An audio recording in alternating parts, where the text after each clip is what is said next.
Laluan ni terkenal dengan laluan batu nisan. Ada dekat dengan makbarah dan orang selalu datang mengumpah batu nisan di sini. Kita sampai di Ruknuddin dan tempat inilah tempat yang saya rasa ramai pelajar Malaysia yang pernah belajar di bumi Syria ini akan terkenang-kenang, terimbau-imbau, iaitu Masjid Syekh Ahmad Taruk.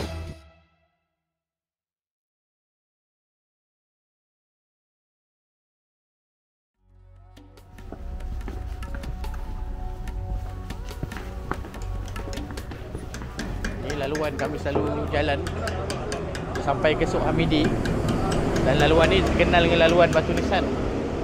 Ada dekat dengan makbarah dan orang selalu datang menempah batu nisan di sini. Ini orang yang tengah mengukir batu nisan.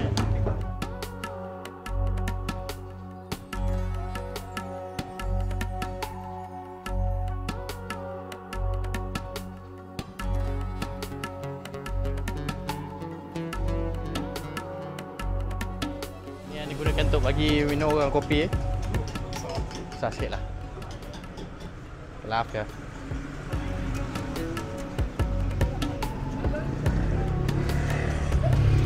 Laluan terowong ni saya sangat ingat. Selalu kita menghimpit sebelah kanan dan hampir-hampir kena langgar kereta selalulah kat sini nak sampai ke Suq Hamidi. Ini di antara Wuzara Osmaniyah. Oh. Di zaman Osmaniyah. Tengok dia punya batu nisan. Oh, menteri zaman Turki Osmaniyah. Dalam tu, pak topi Turki Osmaniyah. Serban.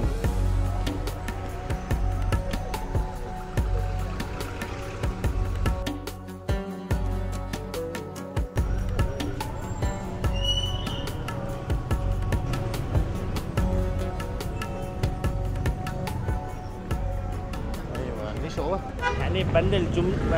Jumlah. Jumlah semua dalam tu. Oh. Dan ada selat-selat tak boleh ambil jumlah. Oh. Ini Suq Tawin. Oh, sebelah kanan ni. Suq Tawin ni entah masuk. Baju kan? Kiri. Ada makanan. Kanan. Ni pesta dalam Musalimah. Yang sedap tu. Pisang dengan susu. Tapi yang ni dia makan dengan ni. Asafir. Dia panggil asafir. Bubuh atas dia, buah ayam gula makan. Bagi dah itu kami rasakan soal Alawiyah. Ni kotor ini bila diletak dengan Tokyo. Betul. Dia bagi kaitan makanan. Sini paling sedap. Sini dengan kedai sebelah. Masuklah nama sikit kedai dia hari ni.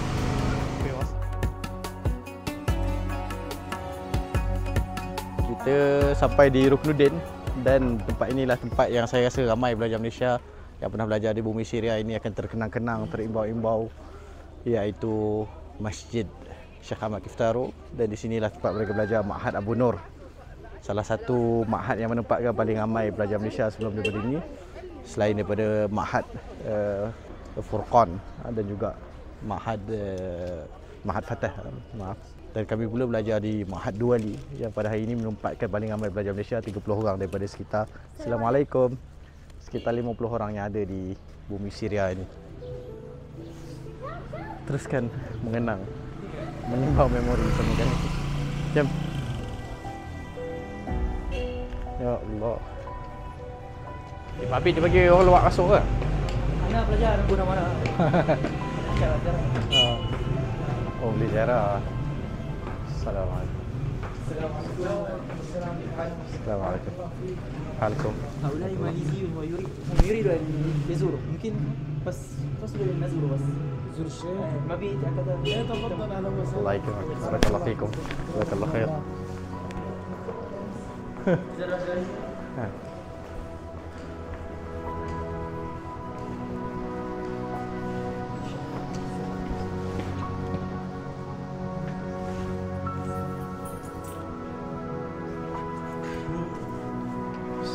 هذا هو ماليزي ولك شيخنا. يأتي إلى الشام ليزور الشام من جمعية في ماليزيا.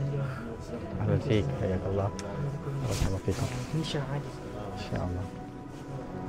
شهادة ini banyak-banyak ambil sanad Quran kan. إن شاء الله. Bagus semua. السلام عليكم.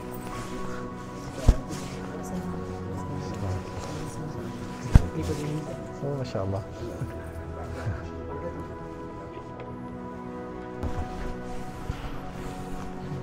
Ini semua ni kawasan darah hadis. Ha. Sebab ni dah baca Sahih Bukhari, Ha. Sahih Muslim. InsyaAllah. Sunnah betul. Sebenarnya darah hadis ni dia sama dengan darah hadis dekat dengan Umawi tu. Ha. Cuma Syekh Ahmad Kitaru dia ambil daripada darah hadis tu, minta izin daripada Auqaf untuk buat namakan darah hadis juga. Tapi sejarah sama, dia macam Sana. nukilkan sejarah yang sama. Cuma ni sini barulah. Ha. Nampak tak kawasan yang kosong ni? Ha. Asal sini kawasan kosong ni dia tulis hadza darah hadis diasaskan oleh Bashar Asad. Oh, Tapi sebab Padang, dah sakot, dah jatuh dah, jadi Ya. ukir semua. Okey. InsyaAllah. Ayuh. Jadi masjid ni di tingkat yang ketiga. Jadi dewan kuliah kami di tingkat yang 4, 5, 6 atas. Dan mabit asrama di tingkat yang ke-7. Syekh apa yang selalu Kena ambil sanad ni. Ambil sanad dengan Syekh Adil. Syekh apa yang selalu buat zikir kat sini? Yang jadi ketua zikir sekarang ada nama Syekh tu Dr. Khair Fatimi. Ha. Dia tua-tua dah. Yang dulu zaman 10 tahun lepas kenal. Tak tahu. Jadi dia So masa tu penuh selalu kan masjid ni untuk. kita kan ketika Syekh Ahmad Kitaru bagi muhadharah kat sini, satu bangunan ni penuh. Oh. Tidak ada satu tempat pun yang tak penuh, tak kosong. Semua penuh. Dia meninggal tahun bila Syekh Ahmad Kitaru? 2015 saja. Dan kalau kita nak ziarah makam dia di bawah.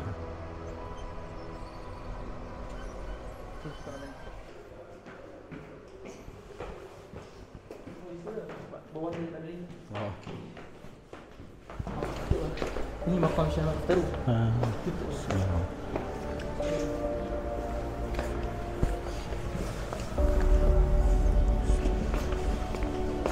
Kita cuba masuk dalam maktabah. Kalau ada orang maktabah nak cuba bersembang. Cuba minta tolong. Ini matam. Matam bagi pelajar-pelajar. Oh, dia mabit tak sediakan makanan lah? Ada. Lagi dalam jam 1 lagi dia orang makan untuk matam. Cuma masih gelap lah. Ya.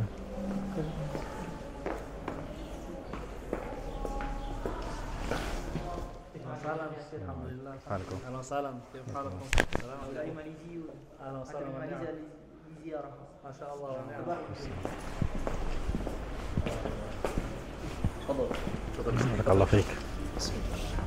مقام شيخ احمد قرطاع. وهنا زوجته وابنه. هذا من الاعلى يكون اثنين لكن في الداخل اثنين. يعني 5 قبور.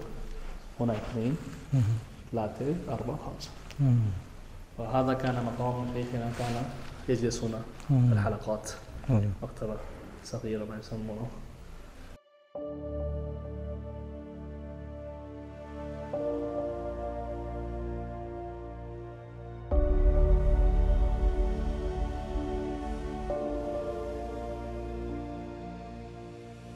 Jadi di kawasan Ruknuddin ni yang paling terkenal, masjid yang menjadi simboliknya adalah masjid ni, Masjid Rukun.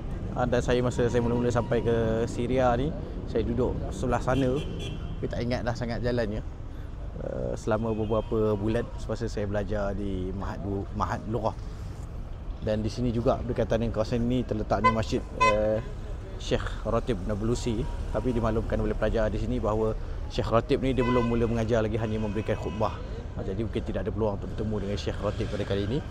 Apapun, kita akan teruskan perjalanan dan kita akan pergi ke Halbuni, tempat menjual kitab-kitab agama, untuk kita dapatkan beberapa kitab daripada Masyayikh Syam, insya-Allah. Jom.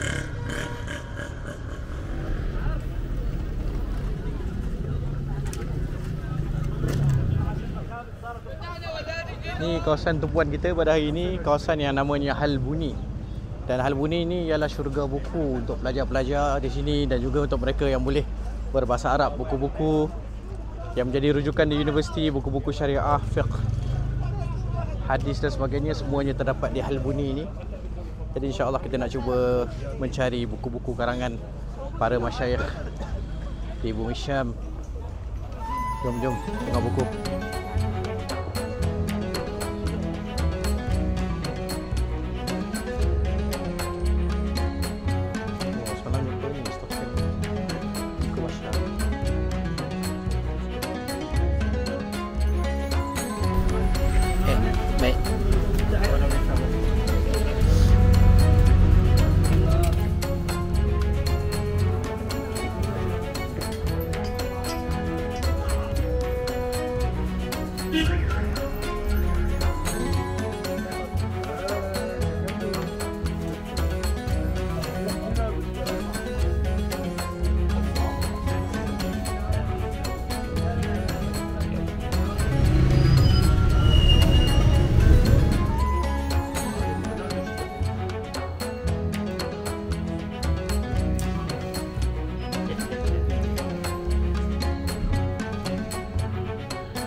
terkenal di bumi Syria Dimash ni ialah sup Hamidi. Ni sup Hamidi. Tapi ada lagi satu sup sebenarnya, sup nama dia sup tawil. Bahasa Amiah sini dia panggil sup tawil ataupun sup medhat. Dia selari dengan sup Hamidi ya, tapi barangan dia lebih murah dan dia terkenal kerana kedai-kedainya semuanya ada pintu-pintu kayu yang lama di hadapannya. Jom kita tengok.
Bismillahirrahmanirrahim. Assalamualaikum warahmatullahi wabarakatuh.